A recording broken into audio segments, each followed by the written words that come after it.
Hola, ¿qué tal? Bienvenidos a este tema de la materia de Literatura 2, titulado Del teatro antiguo al contemporáneo. Mi nombre, Juan Ramón Franco Martínez, y hoy te acompañaré a lo largo del tema.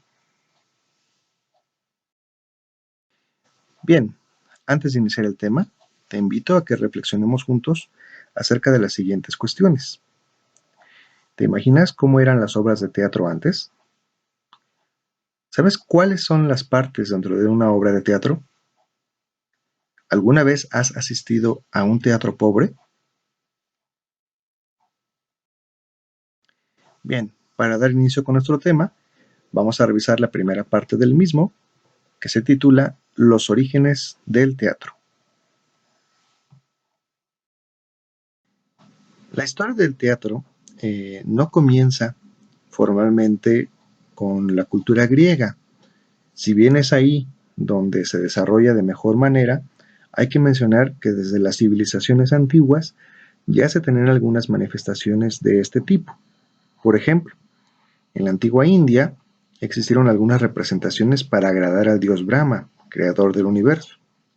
En Egipto, algunos sacerdotes se hacían acompañar de personas que les ayudaban precisamente con rituales de magia imitativa. Y en la antigua China existían danzas para agradecer el inicio de las estaciones. Pero es en la cultura griega donde sus orígenes se desarrollan de mejor manera. Existieron algunas manifestaciones llamadas ditirambos, que eran como pequeñas fiestas organizadas por la comunidad griega, donde con danzas, bailables, algunos cantos y algunas escenas precisamente de, de lo que representaba el dios Dionisio, que es el dios del vino, trataban de agradarlo. Así pues, aparecen las máscaras precisamente de la tragedia y la comedia. Los principales exponentes del teatro griego son Esquilo, quien fijó las reglas del teatro clásico, como decíamos, el uso de las máscaras, el calzado alto para los actores, y sus obras, las Euménides y Prometeo, eran de las mejores en aquella época. Sófocles, por ejemplo, le agregó al teatro griego el uso de los zapatos blancos o de los bastones curvos, precisamente para identificar quiénes eran los ancianos y quiénes eran los jóvenes. El héroe trágico con funesto destino, representado en obras como Edipo Rey o Electra, son de su creación. Y por último, Eurípides desarrolló precisamente a los personajes en un sentido psicológico. Sus obras, como las troyanas, en este caso, destacaron mucho. En Roma aparecieron Séneca y Terencio, quienes ayudaron mucho precisamente al desarrollo del teatro y a darle la continuidad que le habían heredado de los griegos. Aparece un personaje que es el bufón, precisamente que su propósito era hacer reír a la gente. En las imágenes vemos, por ejemplo, lo que sería la representación en físico de lo que es un teatro antiguo romano.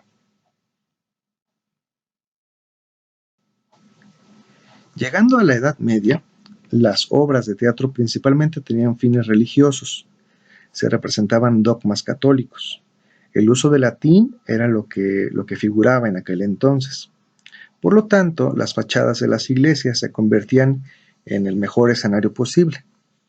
Los escenarios buscaban que de alguna manera representaran, de acuerdo a lo que decía, algunos pasajes bíblicos.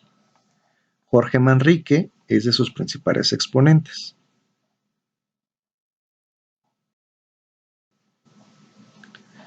Llegando al Renacimiento, se intenta, como su nombre lo dice, regresar a la cultura clásica. Por ello, es de que hay una fuerte división entre las representaciones de corte religioso y las de corte profano. Fernando de Rojas, con su obra La Celestina, destaca mucho en esta época. Y aparecen los primeros corrales de comedia, que son, en este caso, algunos patios que se formaban entre las calles o los frentes de las casas, precisamente haciendo como una especie de plazuela, y ahí justamente era donde se realizaban las obras de teatro.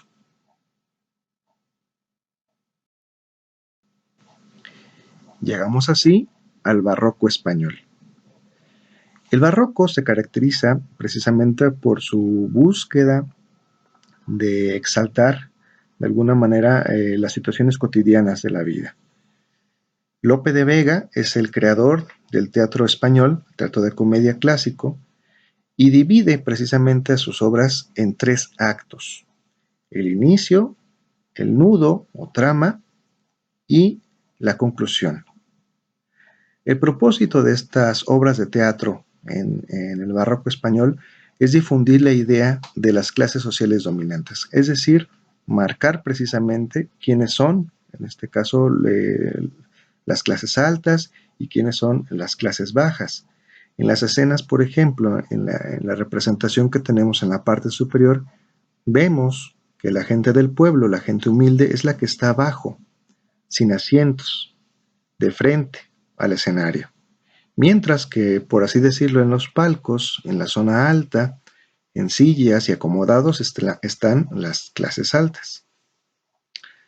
Temáticas como el honor o el amor son propias de esta época.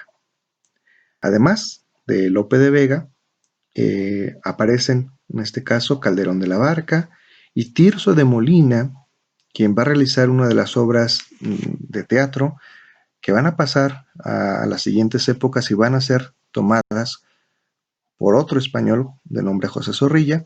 Esta obra de teatro es El burlador de Sevilla, que es lo que más tarde vamos a conocer como el Tenorio. Pero el barroco también tuvo su gran influencia en Inglaterra. Ahí, Shakespeare es su máximo exponente. Shakespeare es uno de los creadores de lo que se conoce como el teatro isabelino, es decir, tener un lugar específico para las obras de teatro. En este caso, vemos en las imágenes lo que sería el Globo de Londres, que es un espacio diseñado propiamente para obras de teatro. A diferencia del barroco español, el barroco inglés, sus obras son divididas en 5 actos. Las obras podrían ser presentadas en verso o en prosa. En la parte inferior vemos el mismo espacio del superior, que es el Globo de Londres, con la presentación de una obra clásica de Shakespeare como lo es Romeo y Julieta.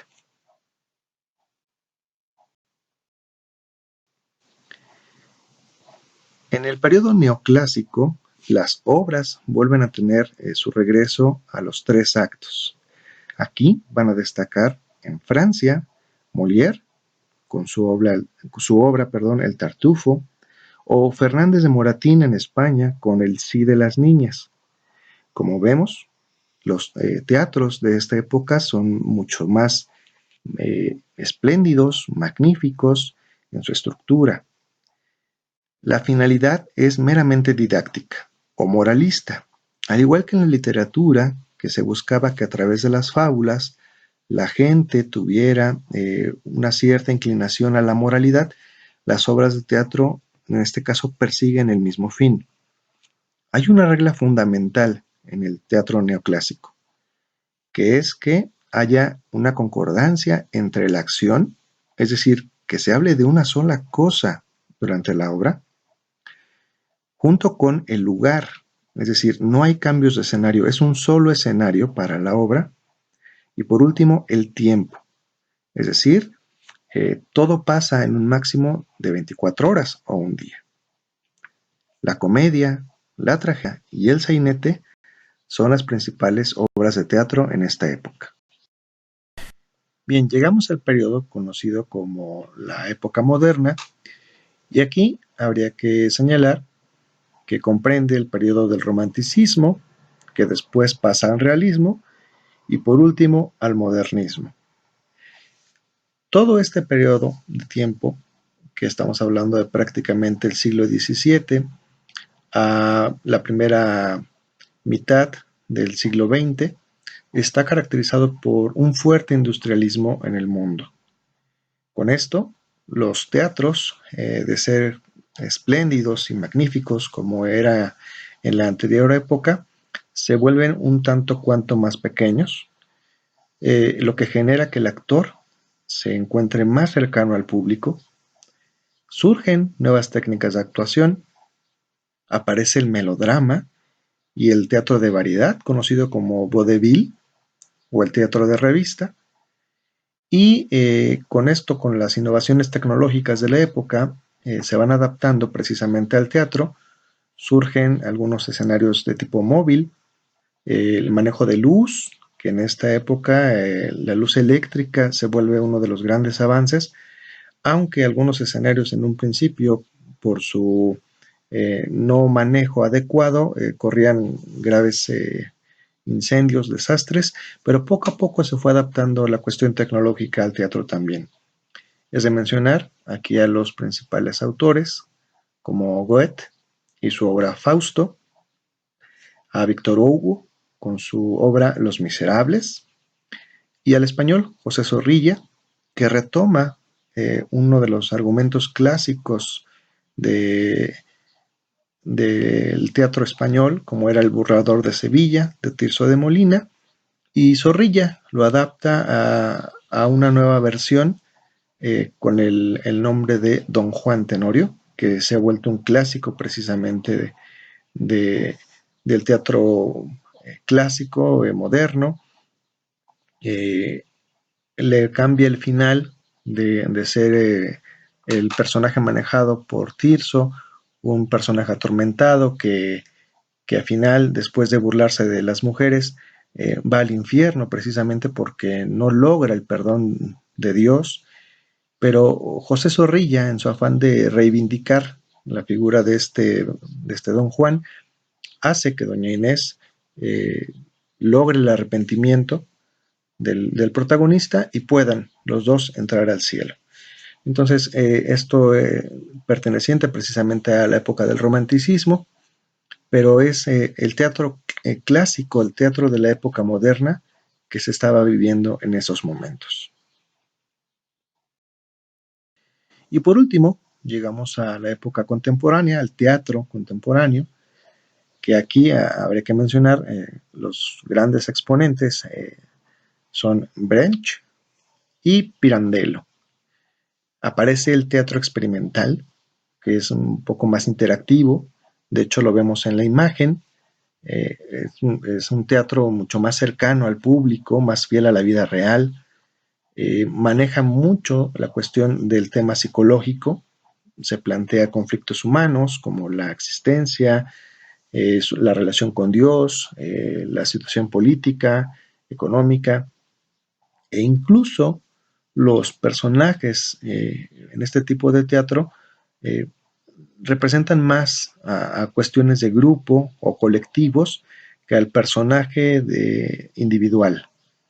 Es mucho más abstracto en ese sentido y es el, tipo de teatro al cual estamos nosotros habituándonos, por así decirlo, porque es el teatro que vivimos.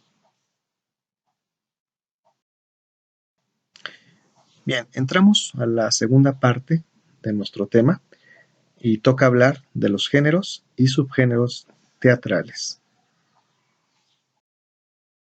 Hablar de los géneros teatrales es hablar del teatro clásico, el teatro griego, y es hablar también de la tragedia, la comedia y el drama. La tragedia se remite a hablar o a presentar una puesta en escena donde la temática principal son los problemas del hombre. Desastres, muerte, finales tristes. Aparece un héroe que por lo general tiene un final fatídico, que en este caso puede ser la misma muerte. Pero su contrapeso, su contraparte sería la comedia. Hablar de la comedia es entonces situar en algún momento de la historia un personaje con rasgos que provoquen risa o gracia al público. Pueden ser de dos tipos, puede ser algún personaje que presenta una deficiencia de tipo físico o alguna deficiencia de carácter mental. Pero este personaje tiene un trasfondo crítico. Tiene que ver precisamente con su no aceptación social. Su final de este tipo de obras no necesariamente es la desgracia, pero sí procura dejar una lección en el espectador, que se reflexione acerca precisamente de su participación. En el teatro barroco, este tipo de personajes se les conocía como el donaire, precisamente porque era el que llevaba el hilo de la obra, precisamente le ponía un sentido cómico y hacía más entretenida precisamente la puesta en escena. A la combinación de la comedia y la tragedia se le conoce como el drama. Estas situaciones de la vida cotidiana que se van presentando precisamente en un momento con obstáculos o momentos difíciles, pero que van acompañándose de personajes que lo hacen un tanto cuanto más llevadero, es lo que hoy conocemos como el drama.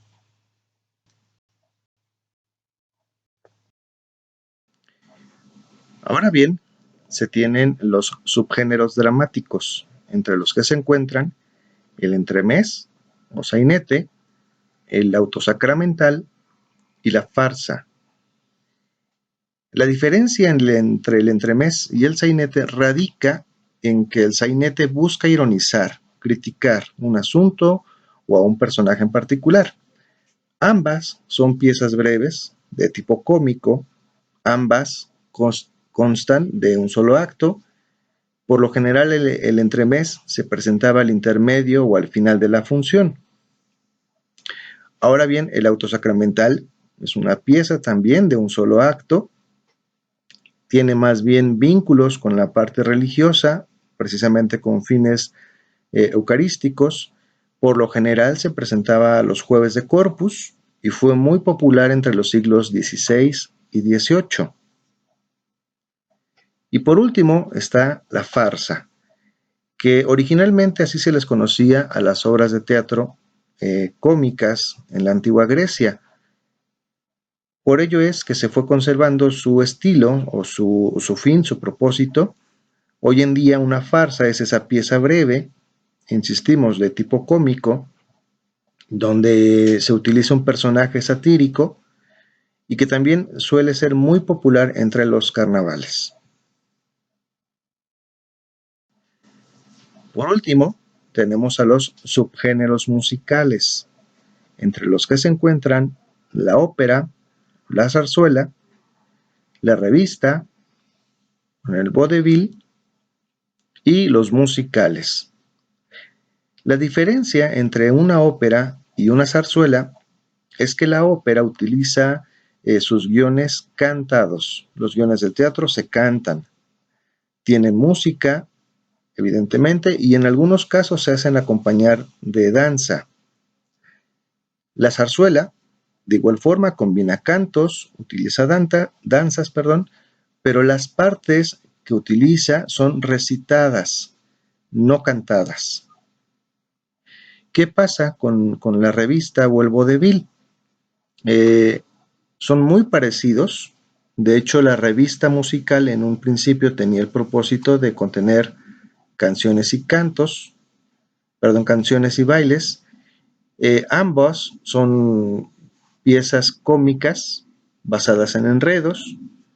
Por lo general manejan diálogos picantes con temas amorosos. No son tan trascendentes en la obra como si fuera un entremés, pero utilizan mucho precisamente el baile y el canto. Y por último están las obras musicales, que son estas puestas en escena en el que la acción se desenvuelve con partes cantadas y bailadas. Llegamos a la tercera parte de nuestro trabajo, que son los componentes del guión teatral. El primero de ellos, evidentemente, es el guión en sí, el guión teatral. que corresponde a todas las indicaciones que nos provee el autor de la obra con respecto a las características técnicas de la misma, como son el tipo de vestuario, el tipo de escenario, el más adecuado para la obra, el acomodo de los actores en el mismo escenario, en fin. Por lo general, están entre paréntesis a un costado de los diálogos de los actores o donde se van a hacer los cambios de escenario, en fin. Es decir, todo lo que corresponda a la forma, que es la parte técnica de la obra, y al fondo, que es el contenido, los diálogos. Todo eso comprende el guión teatral. El segundo de los componentes del género teatral es la modalidad discursiva, es decir, cómo está distribuido el texto de nuestra obra. Si es que se encuentra como un diálogo, es decir, una conversación entre dos o más personas, o se encuentra como un tipo monólogo, que es cuando el personaje habla de sí y para sí, buscando resolver un problema interno. Tal vez puede ser un soliloquio, que es cuando un personaje en individual se dirige al público esperando la aprobación de sus actos, o por último, un aparte, es decir, que uno de los personajes se aleja del escenario que está en pausa, es como si el tiempo se congelara en ese momento, y el personaje trama un acto dirigiéndose al público, o a sí mismo, hablando para sí. Pero en ese momento es cuando se presenta este tipo de modalidad. Un monólogo clásico de las obras de teatro es el que presenta Shakespeare a continuación. Ser o no ser. Esta es la cuestión. ¿Es de más noble espíritu sufrir las arremetidas y los dardos de la adversa fortuna? O por el contrario, empuñar las armas contra un mar de adversidades y terminar con ellas haciéndoles frente? Morir. Dormir. Nada más. Aquí Shakespeare, en este monólogo, intenta precisamente que el personaje que recita esta parte de la obra resuelva ese conflicto interno que le aqueja. El tercer elemento dentro de los componentes del género teatral son las acotaciones, es decir, todas las cosas que van describiendo la acción de las escenas dentro de la obra, como pueden ser las características del lenguaje no verbal, es decir, los gestos faciales o ademanes indicados para los personajes en algún momento en particular de la obra. De igual forma, los detalles técnicos, como el humo en el escenario en un momento crucial, los ruidos, la entrada de la música, etc. Vemos precisamente una imagen al centro de lo que sería, entre paréntesis, el tipo de acotaciones propicia para esa parte de la obra en particular.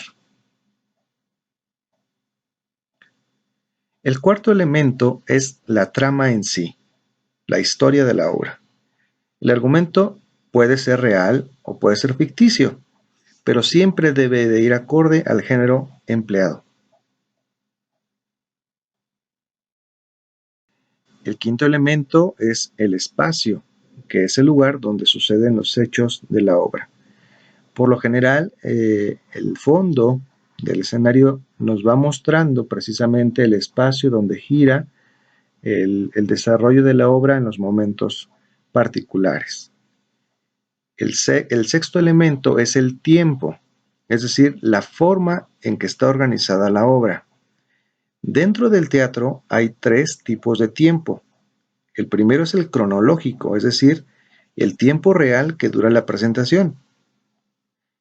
El siguiente es el tiempo escénico, es en el que transcurre la obra, independientemente del cronológico. Por ejemplo, puede ser una obra que te estén contando el transcurso de varios años, pero en realidad la obra duró 40 minutos.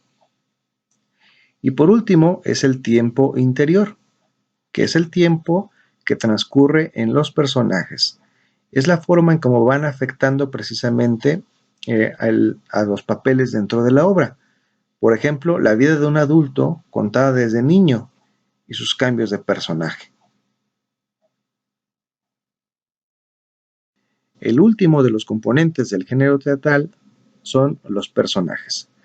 Aquí se va a dividir de acuerdo a su jerarquía, que puede ser primarios, secundarios o incidentales. Los primarios son los que desencadenan el conflicto y son los que van resolviendo poco a poco el nudo o el final. Después están los secundarios, que contribuyen pero no inciden en el final. Y por último, los incidentales, que pueden tener una aparición breve dentro de la obra, como por ejemplo el mesero que se acerca y le sirve al protagonista y se retira. De acuerdo también se pueden dividir al objeto de deseo que persigue.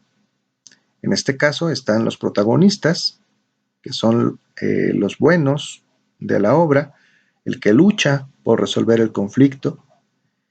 Están los antagonistas, que es el malo de la obra, precisamente el adversario. Están los coadyuvantes, que son los que van ayudando al protagonista a que logre precisamente su cometido. Y por último están los oponentes, que son los que obstaculizan al protagonista. Y por último, de acuerdo a su naturaleza, están los humanos, los mitológicos, los fantásticos y los alegóricos. Los humanos, como su nombre lo dice, son los reales, los que se pueden ver, sentir, tocar de alguna manera. Están los mitológicos, que son los que representan a dioses, que no se pueden tocar, ¿no? Están los fantásticos, aquellos que tienen alguna característica sobrenatural, como pueden ser un duende, un fantasma, una bruja. Y por último están los alegóricos, que son más de tipo conceptual, como pueden ser un personaje que represente el amor, o la muerte, o la sabiduría. En este caso tenemos en las imágenes algunos de personajes de obras de teatro clásico, como en la parte superior, con el manto negro, es el tenorio, que por su condición y trama a lo largo de la obra, se puede considerar, por su jerarquía, se puede considerar como primario. De acuerdo al objeto de deseo, se puede considerar como el protagonista, y de acuerdo a su naturaleza, se considera como humano, aunque hay un momento en el que se puede considerar como fantástico, precisamente ya en la parte final de la obra, cuando se enfrenta precisamente a la disyuntiva de ser llevado al infierno por el padre de doña Inés, que se lo quiere llevar precisamente por el mal que ha cometido, y que después termina yéndose con doña Inés al cielo gracias a su arrepentimiento. Al centro se encuentra Tristán, que es el donaire dentro de una obra clásica del teatro español del barroco, El perro del hortelano, creación de Lope de Vega. Tristán funge en este caso, de acuerdo a su jerarquía, como un personaje secundario, es decir, que contribuye precisamente al desarrollo de la obra. Después, de acuerdo al objeto de deseo, es un coadyuvante, ayuda precisamente a que su amo, Teodoro, logre su propósito, que es casarse con Diana, que es la protagonista también de la obra, y por su naturaleza, bueno, se considera también humano. Y en la parte inferior están Parmeno y Sempronio, que son personajes dentro de la obra La Celestina, también del teatro español, y que de acuerdo a su jerarquía se convierten en secundarios porque ayudan a Calixto. De acuerdo al objeto de deseo, se vuelven también en coadyuvantes precisamente del desarrollo de la obra. y por su naturaleza se consideran también de tipo humanos. Bien, damos entrada a la cuarta parte de nuestro trabajo, que es la estructura de una obra dramática. La estructura de una obra dramática se conforma de dos partes. La primera, que es la parte externa, es decir, la organización de la obra en sí, y la segunda, que es la estructura interna, que es la organización de la historia. Veamos por partes cada una. La parte externa se compone del acto, de la escena y del cuadro. El acto son las partes en que se divide una obra.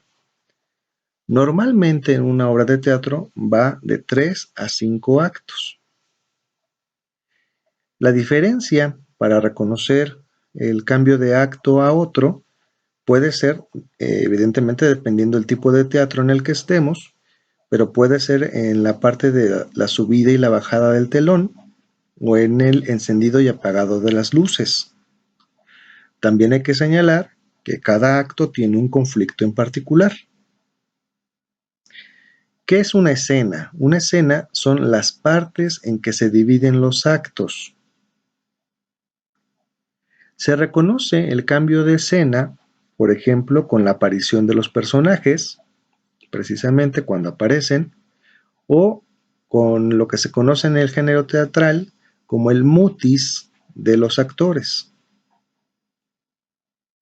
Y por último, tenemos el cuadro, que es la sucesión de varias escenas en un mismo decorado. Si hablamos de la estructura interna de una obra dramática, decíamos que es la organización de la historia. Hay que señalar precisamente que la historia se compone de 5 momentos o 5 partes que se van explicando, se van tratando a lo largo de la obra. Al inicio precisamente tenemos una situación inicial que es donde se cita o se va enmarcando el contexto en el que va a girar la obra. Después viene el desarrollo, que es la alteración del orden de las cosas que ya se habían planteado anteriormente, es decir, donde se va a desarrollar el conflicto. Llega el momento culmen precisamente de la obra que se le conoce como el clímax, esa parte determinante donde el protagonista se enfrenta al conflicto máximo. Viene un momento de decisión precisamente para el protagonista y ahí se le conoce como el punto de ruptura. Ya no hay retorno a la decisión que tome el protagonista en ese punto en particular de la obra. Puede ser una decisión positiva, puede ser adversa, de acuerdo precisamente a la historia que quiera plantearnos el autor. Y por último está el desenlace, que es la resolución al conflicto planteado en un inicio precisamente, y que dependiendo del género en el que estemos presentando la obra, se va a dar el tipo de final. Si estamos hablando de una tragedia, bueno, nos esperaremos entonces un final triste, quizás de alguna muerte. Si hablamos de un género cómico, pues nos esperaremos quizás un desenlace en ese sentido, alegre, quizás sí tranquilo, pero con un cierto grado de reflexión para el público de parte de lo que se estuvo tratando a lo largo de la obra. En fin, va a depender mucho precisamente del género teatral que estemos presenciando. Y bien, llegamos a la última parte de nuestro trabajo, el apartado 5, correspondiente a las tendencias actuales del teatro. Las tendencias actuales del teatro se enfocan precisamente en todo lo que vivimos en este periodo de tiempo conocido como lo contemporáneo, es decir, principios del siglo XX, siglo pasado, a la actualidad. Ahí nos encontraremos diferentes formas y manifestaciones artísticas, en este caso para el género dramático. entre las que destacan 4 principalmente. La primera de ellas tiene que ver con lo que se llamó las ideas existencialistas de Jean-Paul Sartre y Albert Camus, así como ideas del dadaísmo y otras del surrealismo. Todas ellas formaban parte de lo que literariamente se conoce como el vanguardismo. Ideas que se trasladan, por ejemplo, en cuestiones existencialistas de Sartre, como el yo, eh, dónde vivo, qué hago, qué soy, cómo lo represento, y de alguna manera también el dadaísmo y todas estas corrientes se fueron manifestando en la parte teatral. El dadaísmo, estas ideas a veces sin razón, sin tener lógica, que se presentaban literariamente hablando en textos así, sin lógica, sin un sentido, pues también nos presentaban obras de teatro bajo esa misma dinámica. Entonces el teatro del absurdo presenta estas puestas en escena donde literalmente no hay un texto como tal a seguir. Eh, en apariencia las escenas presentadas no tienen alguna razón, no tienen lógica, se presentan incluso largos momentos de silencio a lo largo de las presentaciones y a final de cuentas nos dejan como con ese sabor eh, confusión, de hasta cierto descontento, pero a final de cuentas es manifestación artística de lo que se vive en la actualidad. También tenemos el otro representante de la segunda tendencia del teatro actual, que es el teatro pobre, propuesto por Grotowski en los años 60 del siglo pasado. Nace precisamente como una propuesta de teatro experimental, donde lo principal es esa relación del actor con el público, lo que lo hace ser un tanto más interactivo. El teatro pobre, como su nombre lo dice, es carente de muchos elementos que en anteriores épocas eran necesarios para el teatro, como el vestuario, una escenografía, el manejo de las luces, en fin. En este caso, para solventar esa ausencia de elementos, Grotowski apuesta por la presencia actoral, es decir, el desempeño del actor frente al escenario es lo que vale la pena.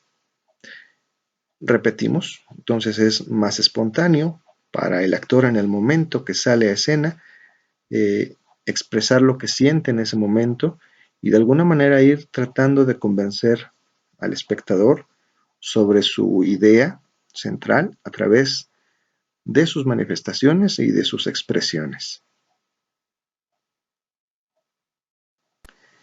Y las siguientes 2 tendencias con respecto al teatro actual se llaman el teatro negro, que como la figura lo ve, son representaciones en la oscuridad.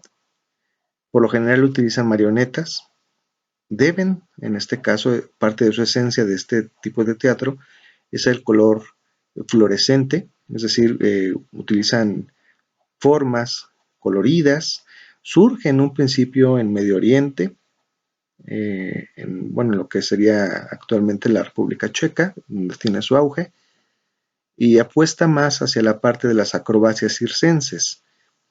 El teatro negro tiene una idea fundamental que es la representación de los sueños, es decir, estas figuras o estos elementos que parecieran irreales, pero que son presentados de alguna manera en un escenario a oscuras, con manejo de colores, en este caso muy vivos, fluorescentes, para que de alguna manera traten de representar lo que en este sueño o en el sueño del autor quiso representar. Y por último tenemos al performance, que es una apuesta actual más de tipo kinestésico, es decir, más de corte corporal, dancístico. Su propósito es meramente crítico, es decir, tiene un tinte político, va a representar una situación que de alguna manera le incomoda o está incomodando en la sociedad y es una forma de representar el, lo que la sociedad está a disgusto. Por ello es que resalta lo extraño, lo grotesco, perdón, y es una manifestación libre centrada en el propio actor. Pues con esto damos por terminada nuestra presentación, como siempre, agradeciendo la atención a la misma. Mi nombre, Juan Ramón Franco Martínez, y espero nos veamos en la próxima. Gracias.